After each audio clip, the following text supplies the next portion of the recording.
Everyone. We're going to cover the last topic in Chapter 5, which is all about what are called limiting reactants. So last time we talked about how to determine the maximum amount of product that could form, and we saw that flow chart where we go from grams of one substance to moles, and then we convert that to moles of another substance, and then to grams of that other substance. Now, today we're going to use that same system, but this time we're going to use it to identify what's called the limiting reactant. So the limiting reactant present in a mixture of reactants is the reactant that will be used up first, so it determines the amount of product that can be produced. And a useful approach to solving limiting reactant problems is to calculate the amount of product that could be produced by each of the quantities of reactant that are available. And then the reactant that gives the least amount of product is then the limiting reactant. So, kind of a real world example, let's say, during our quarantine, we want to make some cookies, but we haven't been to the store in a while. So let's say we have a whole bag of flour. Let's say we have some sugar in a bag. And then let's say we only have 3 chocolate chips.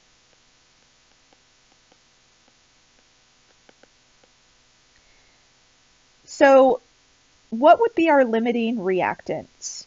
What would run out first?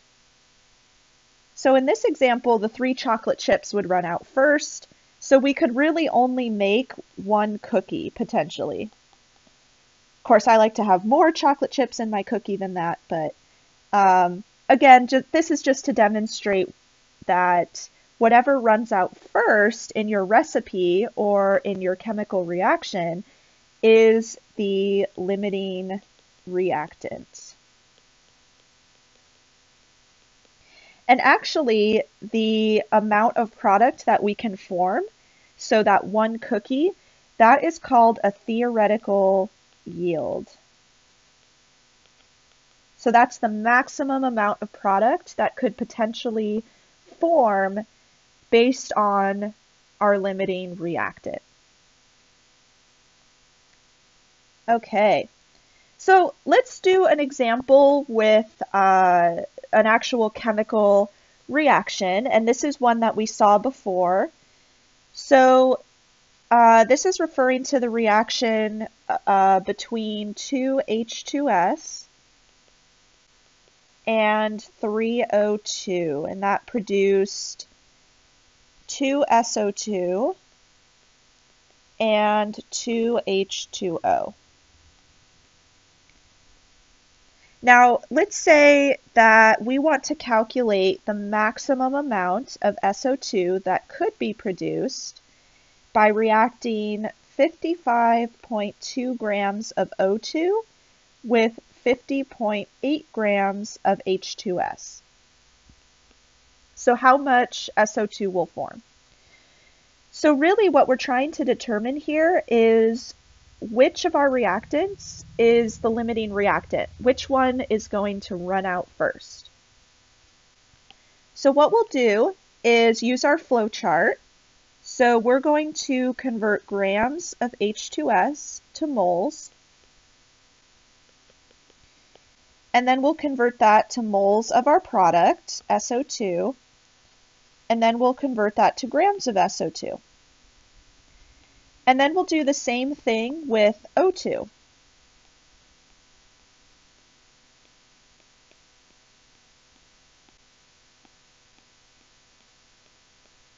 Oh, SO2, there we go.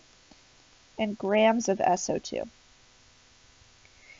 All right, so we're going to see how much product would form if all of H2S reacted, and then we'll see how many grams of SO2 would form if all of the O2 molecules reacted.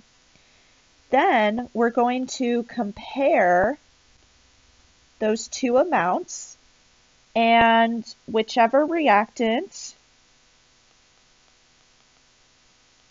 produces less product, that equals the limiting reactant, which I'll abbreviate as LR. And then that smaller amount will be our theoretical yield, or the maximum amount of product that can form. Okay, so again, the amounts of SO2 that could be produced from 55.2 grams of O2 reacting with, let's assume, excess H2S, as well as from 50.8 grams of H2S reacting with, let's say, excess O2, will be calculated. So again, we're going to calculate the amount of product that could form for both reactants, assuming that we have excess of the other reactant. And then the reactant that gives the least amount of SO2 will be the limiting reactant.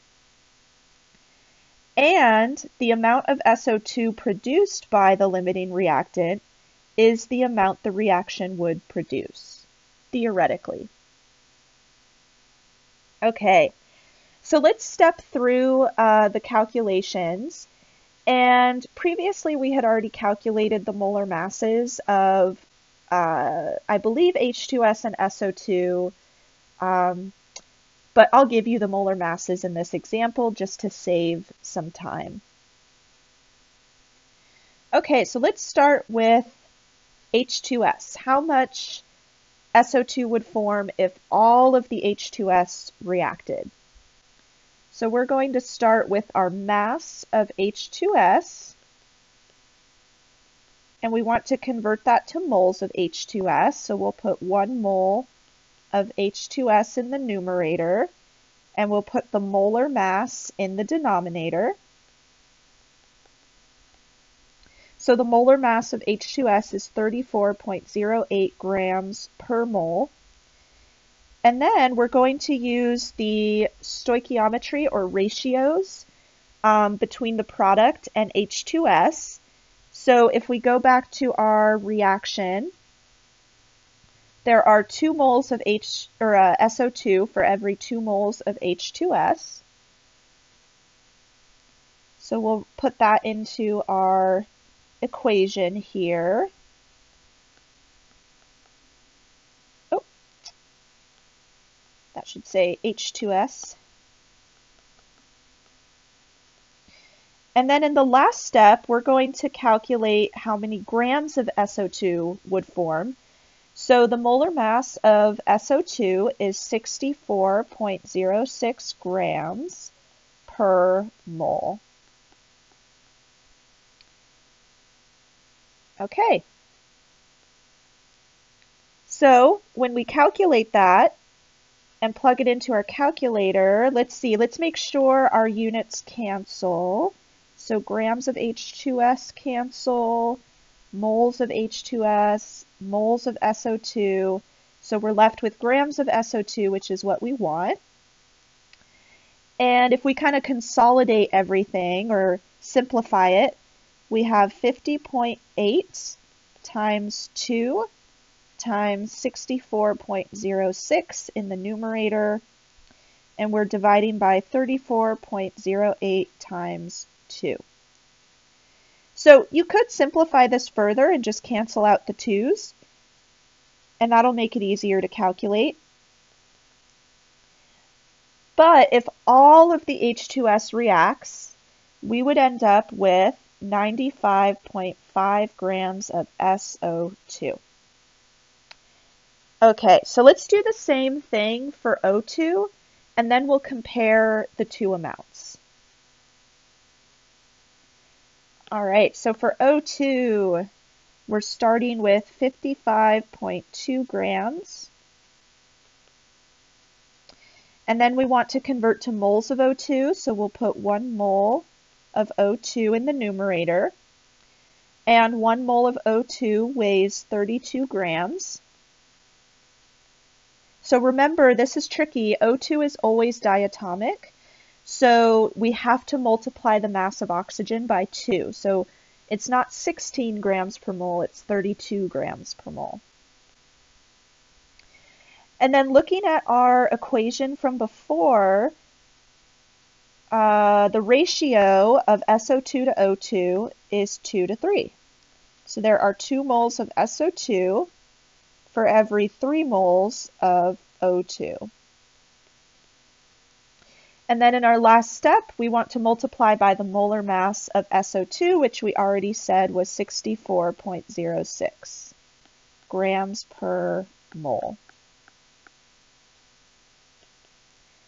Okay, so let's make sure our units cancel.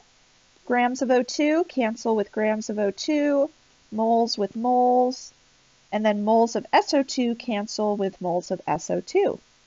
So we'll be left with grams of SO2, which is what we want. And let's simplify everything. So we have 55.2 times 2 times, oh, I wrote the wrong thing there. So times 64.06 divided by 32 times 3. So unfortunately, we can't cancel anything really here.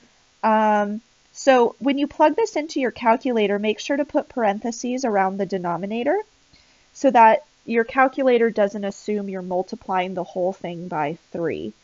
Again, remember, calculators can only do what we tell them to do. And then our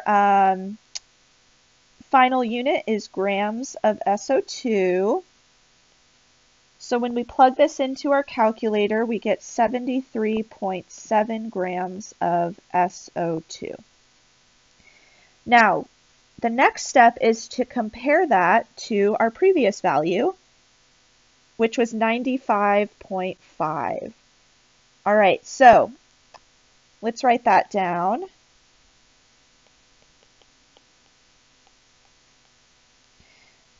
All right, so let's determine which one is smaller. So that would be the 73.7 grams of SO2, right? So that tells us that O2 is the limiting reactant, LR, and 73.7 grams is going to be the maximum amount of SO2 that can form. Now, this gets a little tricky, right? Because we want to say, oh, but we can produce 95.5 grams, right? But that's not actually the case, because if we go back, if O2 runs out first, because it's our limiting reactant, that means that we'll have leftover H2S. And that H2S doesn't have anything to react with anymore. So we can't produce any more product beyond 73.7 grams. Okay, so now that we know the maximum amount of SO2 that can be produced from our reaction, there's another term that we need to go over. And then here's the solution slide if you need that later. All right, so reaction yield. This is what we actually produce when we perform a reaction. So the amounts of product calculated in the mole and chemical equation examples are not the amounts that would be produced if the reactions were actually done in the laboratory. So you might remember from our last lecture, I mentioned that while we could potentially produce that maximum amount, most often we don't. So in each case, less product would be obtained than was calculated. And there are numerous causes for this. Some materials might be lost during transfer from one container to another. So for instance, let's say we weigh out some SO2 and we're transferring it into another flask. Maybe some of that SO2 escapes or is spilled, and And then that would lower the amount that we're actually using in the reaction. So we would end up with less product than we would expect.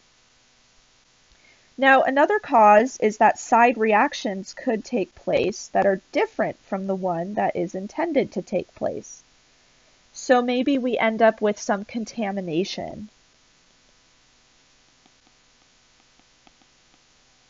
So there are some cases where you could end up with more product than you expected, which right off the bat, you know that can't happen, right? Just due to the law of conservation of mass. We can't have atoms randomly appearing.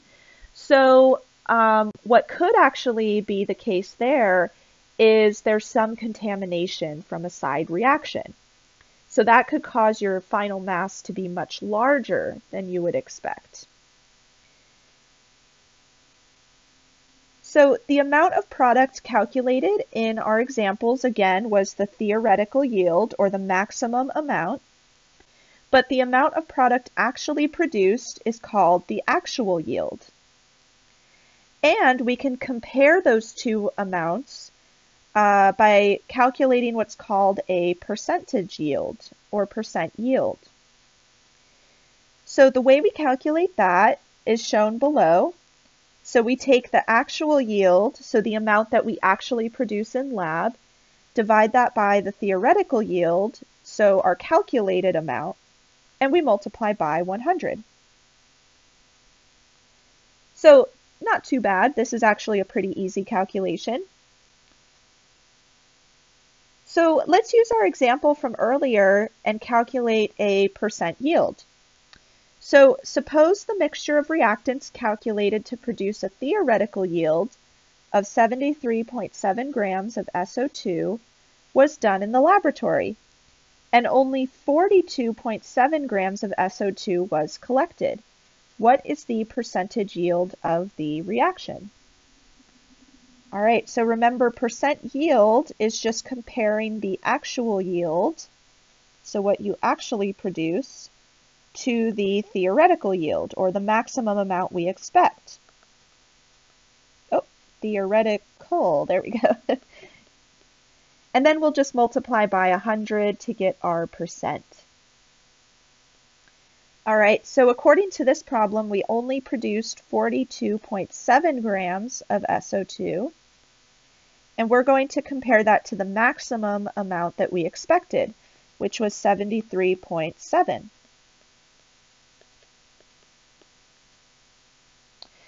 So once we plug this into our calculator, we should find that we get 57.9%. And this actually isn't that bad of a yield. In chemistry, some reactions can be really inefficient. So for instance, some chemists are happy if their reaction produces 20% of what they expected. It just depends on the reaction. Some reactions can produce a lot. You can have a 90% yield, but in general, there are a lot of difficult chemical reactions that will only produce a very small amount of product. But this percent yield calculation is one way that we can determine how effective or how efficient a reaction is.